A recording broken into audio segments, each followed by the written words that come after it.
Hello friends, कैसे हैं आप लोग। मैं उम्मीद करता हूं कि आप ठीक होंगे। चलिए, आपका दोस्त गणेश कुमार एक बार फिर से अपने यूट्यूब चैनल में आपको स्वागत करता है। चलिए, मैंने पिछले वीडियो में आपको त्रिकोणमिति के बारे में कुछ उनका फार्मूला बताया था। मैंने बताया था कि त्रिकोणमितीय अनुपात 6 होता है। वो है sine theta, cos theta, tan theta, cot theta तथा sec theta. Cot theta, sec theta तथा कॉसेक थीटा। और आज मैं उस सारे त्रिकोणमितीय अनुपात पर कुछ सवाल सॉल्व करने जा रहा हूँ, कुछ न्यूमेरिकल सॉल्व करने जा रहा हूँ, यानी कुछ क्वेश्चन। चलिए, यहाँ पर देखिए,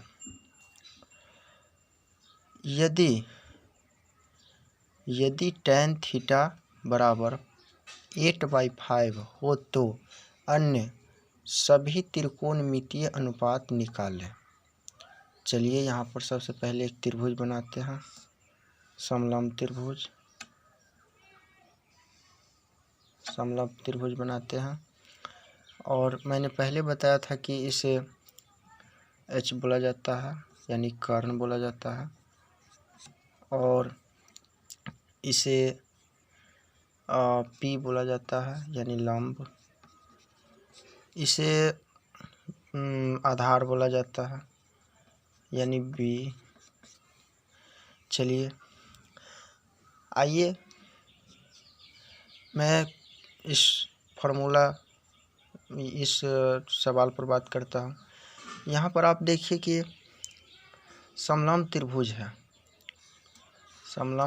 है। यदि इसका कोण चेंज करे तो हो सकता है आधार लंब का काम करे और लंब आधार का काम करे, लेकिन कभी कर्ण कभी भी आपस में कभी भी चेंज नहीं होता है। वो जो पहले वाली त्रिभुज में रहेगा वही सेम सेकेंड वाली त्रिभुज में भी रहेगा, ये कभी भी चेंज नहीं होगा। चलिए, सेम मैं अगले इसी क्वेश्चन के बारे में आगे बात करता हूँ। चलिए, देखिए जैसे टैन थीटा बराबर 8/5 दिया है।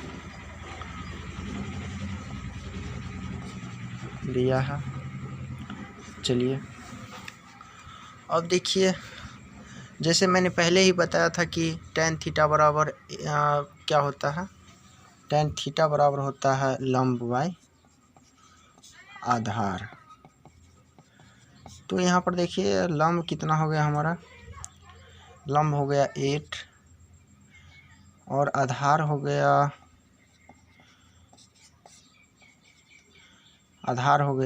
5। तो आप यहाँ पर कर्ण निकाल लीजिए। कर्ण बराबर रूट अंडर होता है लंब स्क्वायर प्लस आधार स्क्वायर।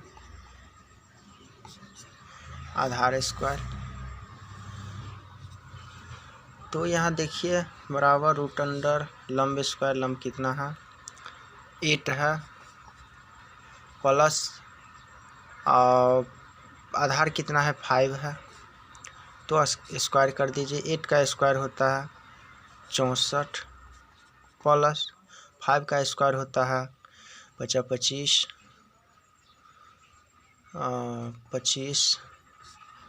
तो क्या हो गया हमारा, जो हो गया सो 64 और 25 होता है, कितना हो गया 64 और 25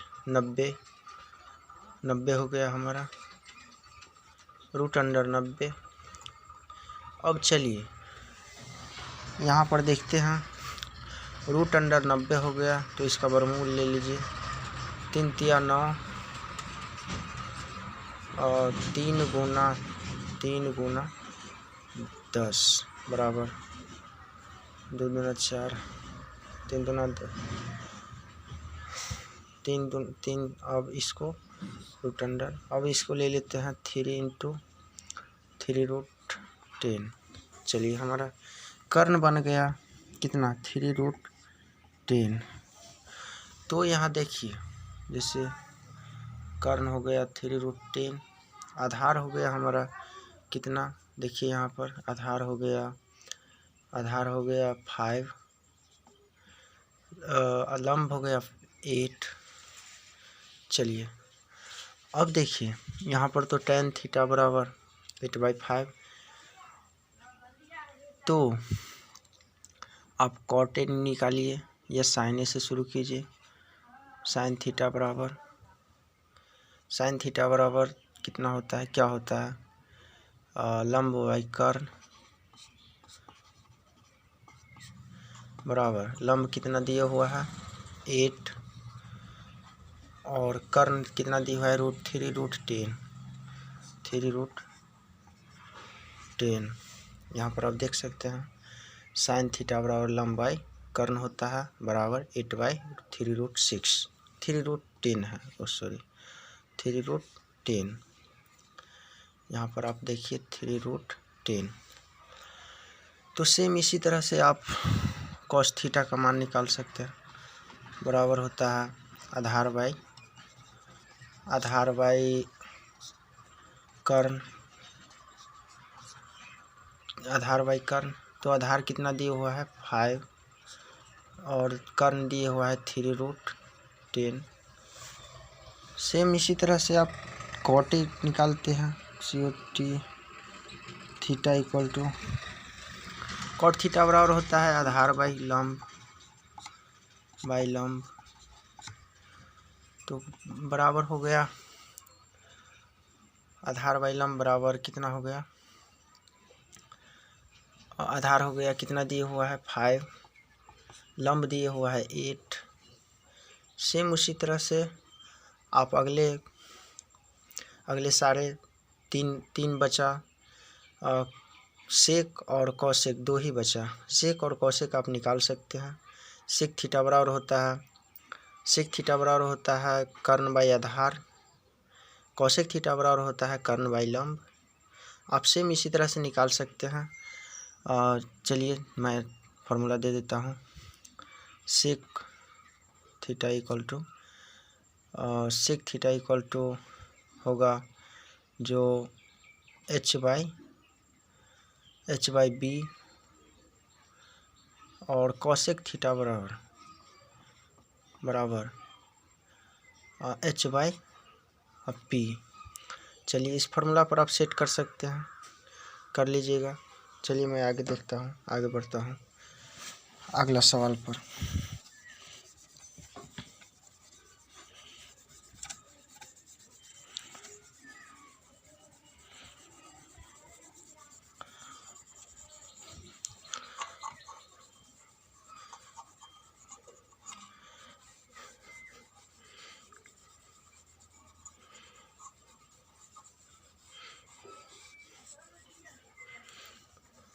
चलिए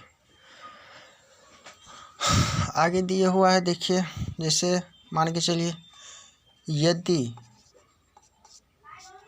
5 cot A इक्वल टू 12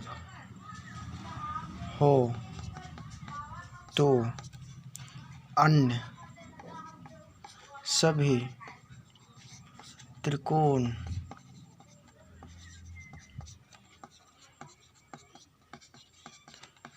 अनुपात ज्ञात करें। जैसे चलिए हमको क्या यहाँ पर दिया हुआ है 5 cot इक्वल टू 12, तो अन्य सभी त्रिकोणमितीय अनुपात ज्ञात करें। तो चलिए सबसे पहले इसका फिगर बना लेते हैं। ये हमारा फिगर ऐसे होगा, आप तो जानते ही हैं। ये हो गया कर्ण ए, इसका कोई नाम दे देते हैं BC। चलिए इसको फिलहाल अभी यहीं पर रहने देते हैं। तो यहाँ देखिए 5 cot A इक्वल टू 12 दिए हुआ है। तो एक बात बता देना चाहता हूँ, किसी भी त्रिकोणमितीय अनुपात के पीछे में जो संख्या यानी पीछे में जो कोण लगा होता है वो इसके बट्टा में जाएगा। यदि त्रिकोणमितीय अनुपात के किसी भी त्रिकोणमितीय के अनुपात में जो भी कोण या जो भी संख्या पीछे में लगा हो वो बट्टा में जाएगा। जैसे आप ले लेते हैं, जैसे COT cot A equal to 12/5 12/5। तो यहाँ पर देखिए आप 12/5, देखिए आप यहाँ पर cot A इक्वल टू 12/5। और एक बात और, यहाँ पर किसी भी त्रिकोणमितीय अनुपात के कोण A हो या थीटा हो या B हो या C हो, इसे कोई फ़र्क नहीं पड़ता है। आप ये कोण ही कहलाता है, यानी थीटा हो या A हो या B हो, कोण ही कहलाता है। चलिए cot A इक्वल टू क्या होता है, मैंने फार्मूला में बता दिया था, हुआ था cot थीटा बराबर होता है आधार बाई लंब। तो हमारा आधार हो गया कितना, हमारा आधार बराबर 12, आधार बराबर 12, लंब हो गया, लंब बराबर 5। चलिए आधार हो गया 12, लंब हो गया 5, कर्ण x मान लेते हैं, x। चलिए अब लंब और आधार तैयार है, लंब और आधार तैयार है। तो कौन सा हमारे पास नहीं है, मतलब कौन सा फरार है, यानी कर्ण नहीं है हमारे पास, कर्ण। तो कर्ण का फॉर्मूला तैयार है, कर्ण बराबर होता है √अंडर लंब स्क्वायर प्लस आधार स्क्वायर। जैसे कोई भी तीन ही चीज़ तो होता है त्रिभुज में, लंब, आधार और कर्ण।